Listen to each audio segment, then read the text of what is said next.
Assalamualaikum warahmatullahi wabarakatuh. Yang saya hormati tim verifikasi Kementerian LHK Republik Indonesia. Perkenalkan, saya Isnawaji, pelaksana tugas Wali Kota Administrasi Jakarta Selatan.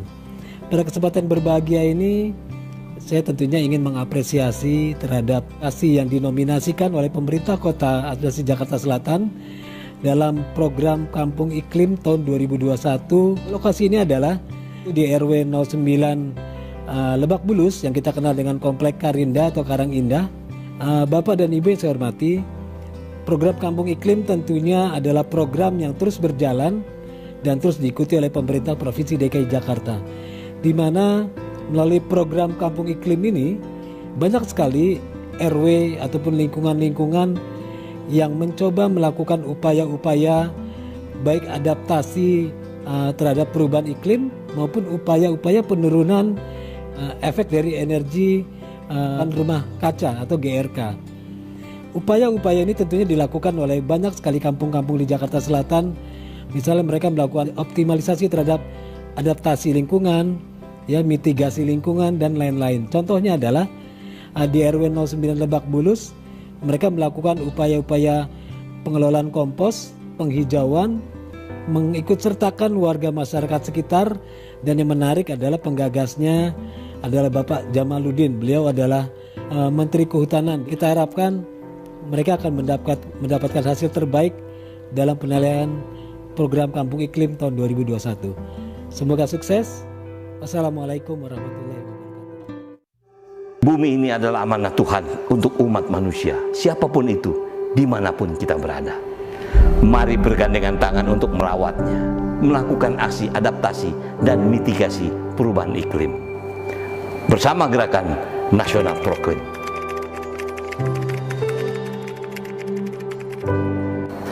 Tuhan memberi karunia alam raya nan indah bagai surga. Tapi apa yang dilakukan manusia? Lihatlah kawan, atas nama pembangunan kita asik merusak alam.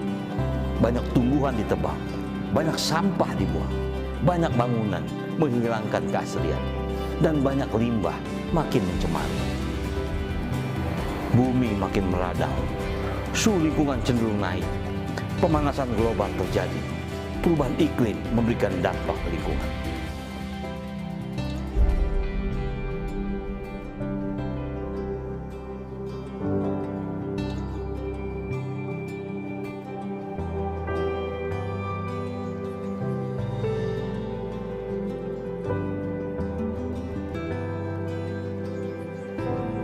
Saatnya kita hadapi bersama mengelola perubahan iklim dengan dua aksi. Pertama, aksi adaptasi, yaitu penyesuaian dari perubahan lingkungan supaya kehidupan berkelanjutan dan lestari. Kedua, aksi mitigasi atau pengurangan aktivitas yang mencemari supaya udara makin bersih dan sehat.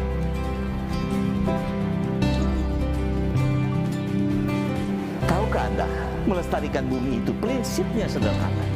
Perbanyak pepohonan yang rindang dan asli seperti ini. Udara sejuk menyegarkan. Mari tanam pohon dan rawat kerindangan pepohonan di sekitar kita.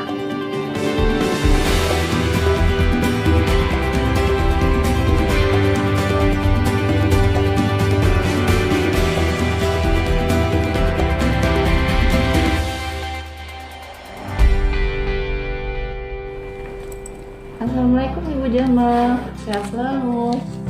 Waalaikumsalam, terima kasih. Alhamdulillah sehat Mbak Julia. Kita ngobrol-ngobrol sebentar ya Ibu Jamal. Baik Mbak Julia. Bagaimana menurut Ibu tentang proses perubahan iklim? Menurut saya, kita sudah banyak melakukan aksi adaptasi dan mitigasi dengan membuat lubang biopori dan sumur resapan di perkarangan rumah guna menambah cadangan air tanah. Betul sekali Ibu, kami dan rekan-rekan juga sudah menyediakan toren untuk penampungan air hujan di area masjid dan pekarangan rumah yang akan dimanfaatkan untuk menyiram tanaman kepentingan lainnya. Ada juga pemanfaatan lahan kosong dengan melakukan pembibitan tanaman sayur-sayuran, buah-buahan, dan tanaman obat-obatan dalam meningkatkan ketahanan pangan serta aksi adaptasi di perumahan Bumi Karang Indah. Wah, sangat bagus sekali Mbak Yulia. Kegiatan Jumantik juga masih dilakukan secara rutin ya Mbak? Iya Ibu, Jumantik masih berjalan dengan melakukan 3M, menerapkan PHBS untuk pengendalian penyakit terkait iklim. Sejak 15 tahun yang lalu, saya telah membuat kompos padat dengan keranjang Takakura dan kompos komunal di kebun Karinda. Betul sekali Ibu Jamal, perumahan Bumi Karang Indah pun telah mempunyai bank sampah yang telah diresmikan pada tahun 2018 dan bank kompos. Di bank sampah kita melakukan pemilihan dengan memisahkan sampah anorganik yang masih dapat dimanfaatkan untuk membuat daur ulang agar bisa digunakan kembali. Itu memanfaatkan sampah daun serta rumah tangga untuk membuat kompos padat dan cair, sehingga tidak lagi menggunakan pupuk kimia dengan metode keranjang Takakura dan pembuatan kompos komunal, serta melakukan penghijauan dan warna tani untuk meningkatkan tutupan vegetasi dan menghemat listrik di perumahan Bumi Karang Indah telah menggunakan lampu LED dan solar cell.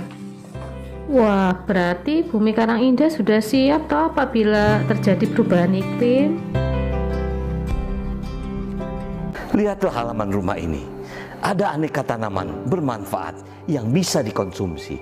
Inilah cadangan pangan lestari di lingkungan sendiri. Mari dukung ketahanan pangan bangsa Indonesia. Kami koperasi mempunyai jadwal khusus, dan setelah berdiri selama ini kurang lebih 1 tahun Pak Keno ya, 1 tahun kita sudah bisa mengolah sebanyak 17.000 kg sampah daun dan menjadi 12.000 kg kompos. Itu adalah hasil yang selama ini secara keseluruhan, atau sekitar 70% dari total sampah daun. Untuk kegiatan produksi, kami mendapatkan bantuan mesin pencacah ini dari awal, yaitu dari lingkungan hidup.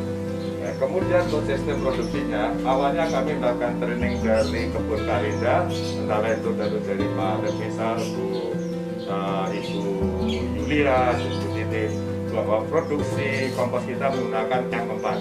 Kemudian setelah itu dari pihak Mayora yang diwakili oleh Bapak Supriyanto mengenalkan atau memberikan pelatihan ke beginner kita dengan memberikan satu mikroba yang mana produktivitasnya atau pengaturan sampahnya itu lebih tinggi, dan itu menghasilkan satu nilai itu untuk pengaturan sampah yang lebih cepat.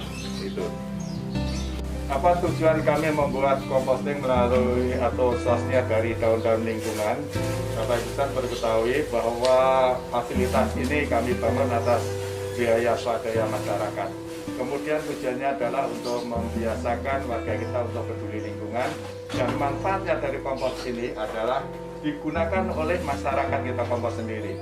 Yang dulu menggunakan pupuk kimia, urea dan sebagainya, kemudian sekarang ini adalah menggunakan pupuk kompos Kama ini. Jadi konsumsi atau pangsa pasar dari kompos ini sendiri adalah untuk lingkungan Bumi Karang Indah.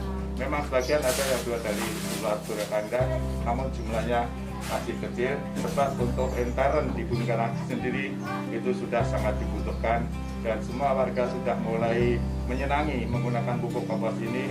Apalagi dalam musim pandemi, pada situasi kondisi pandemi ini banyak warga yang mempunyai keaktifan untuk melakukan kegiatan tanam menanam di rumah.